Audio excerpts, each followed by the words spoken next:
একাত্তরের মানবতাবিরোধী অপরাধের মামলায় এক যুগেরও বেশি সময় ধরে কারাগারে জামায়াত নেতা এটিএম আজহারুল ইসলাম। ৫ আগস্ট শেখ হাসিনা সরকারের পতনের পর অনেক রাজনৈতিক নেতাকর্মী আইনি প্রক্রিয়ায় মুক্ত হলেও আজহারের মুক্তির বিষয়টি ঝুলে আছে সর্বোচ্চ আদালতে। এ নিয়ে দলটির ভেতরে বাইরে রয়েছে অসন্তোষ, ক্ষোভ। মঙ্গলবার খালাস চেয়ে আজহারের করা আপিল প্রধান বিচারপতির আদালতে উঠলেও শুনানি হয়নি। নতুন তারিখ ধার্য করা হয়েছে ৬ মে। আইনি নানা প্রশ্ন, মামলার গুরুত্ব, স্পর্শকাতরতা বিবেচনায় মামলাটি আপিল বিভাগের সব বিচারপতি শুনবেন বলে জানান আইনজীবীরা। শুধু তাই নয়, মানবতাবিরোধী অপরাধের দায়ে সব আসামিকে মৃত্যুদণ্ড দেয়া এবং কার্যকরের বৈধতা নিয়েও প্রশ্ন তুলেছেন জামায়াতের আইনজীবীরা। সে বিষয়েও শুনানি হবে ওই দিন।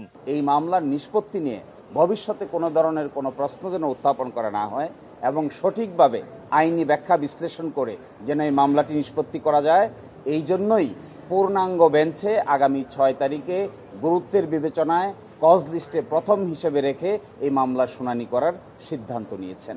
এদিন শুনানিতে উপস্থিত ছিলেন জামায়াতের সেক্রেটারি জেনারেল সহ বেশ কয়েকজন শীর্ষ নেতা। পরে জামায়াত সেক্রেটারি বলেন, ৮ মাসেও আজহার মুক্ত না হওয়ায় ব্যথিত তারা। ২০১৪ সালের ৩০ ডিসেম্বর আজহারকে মৃত্যুদণ্ড দেন আন্তর্জাতিক অপরাধ ট্রাইব্যুনাল। এর রায় বহাল থাকে আপিল বিভাগেও।